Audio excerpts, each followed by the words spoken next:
In this tutorial we're going to create an orthographic drawing of the fork part. To do this we need the fork open in a window, and we're going to open up a template orthographic drawing. Choose the application button in the top left corner, go to open, and locate the orthographic drawing template and select open it. This is now an A3 orthographic drawing with a small box to enter some information in the bottom right corner. Returning to the fork part, what we're going to do is change the view of this part in this file so that we can replicate that in the orthographic drawing. First of all, rotate the view appropriately so that the front view is facing towards you, and choose Save.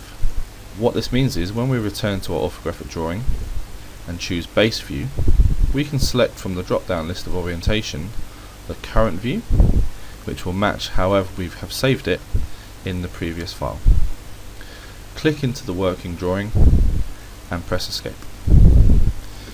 This initial drawing is far too large for the A3 page that we've set up, so double click on it, and on the drop down for scale, change the scale to 1:2 and select OK. This is now appropriate for the page size that we've set up. What we're now going to do is to project some views off this first drawing.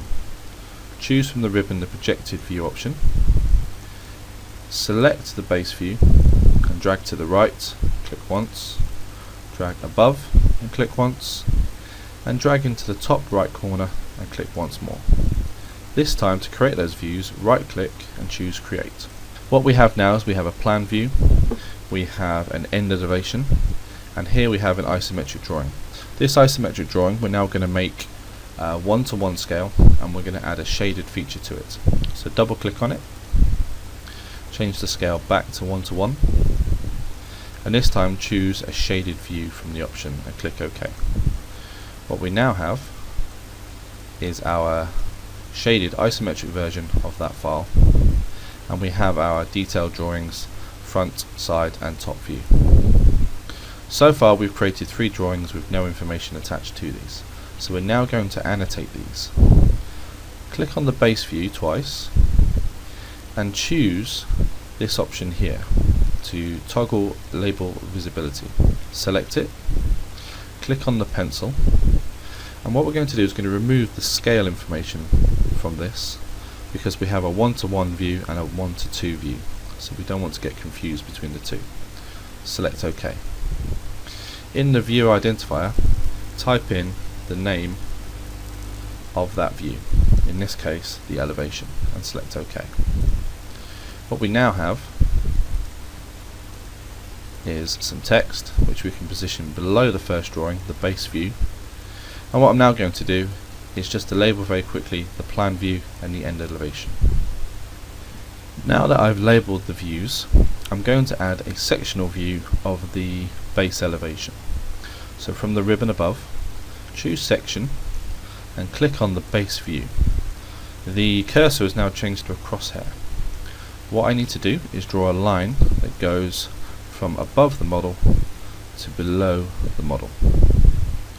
Click once, right click and choose to continue, and now drag to the right and click to place the sectional view. If we just scroll in very gently, we can see that this sectional view here is based on this line, and if I were to drag the line around, you'll see that the section view updates. So what we're going to try to do is to place that sectional view into the middle of that drawing. Now that we have our sectional view, we're now going to label the sectional view as we have done previously. With our labels completed, we're now going to create a break in these 3 drawings. Choose from the ribbon the option to break, select the base view and click once to start the break, drag down and click a second time to end the break. We've now created a break in those 3 drawings to shorten that distance. Having created the break, our next task is to add an auxiliary view.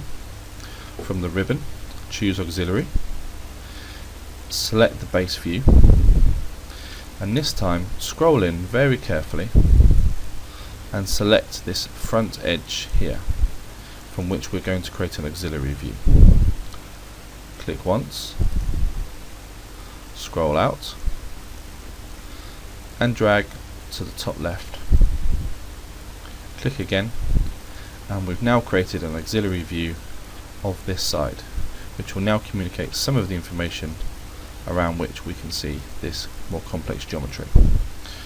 What we're going to do is again turn this into a shaded view. At the moment we can't change it into a shaded view because the auxiliary view is running off the original base drawing. If we uncheck this box, we now have the option to shade. Click OK, and we now have a shaded view as desired. Our next task is to add dimensions.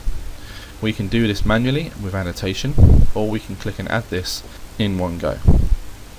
To add the annotation in one go, go to the Annotation tab at the top, select Retrieve, and from the pop-up box we can see that we're being asked to find the view we want to annotate. In this case we're going to annotate the plan view. Now we choose the Select Dimensions option. Here it's asking us by holding down Shift to click and select specific dimensions that we want to keep. If we click OK, we now have some dimensions that we can drag away, which will neaten up that drawing.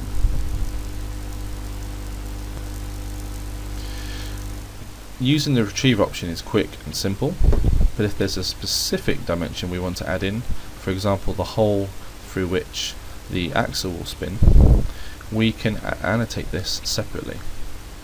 To do this, we might use the Hole and Thread Annotation tab. Now there are other annotation tools available, but this one is specifically for a hole to retrieve the details.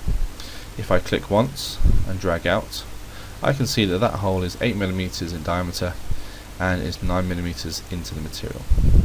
I can click there and I've placed that information.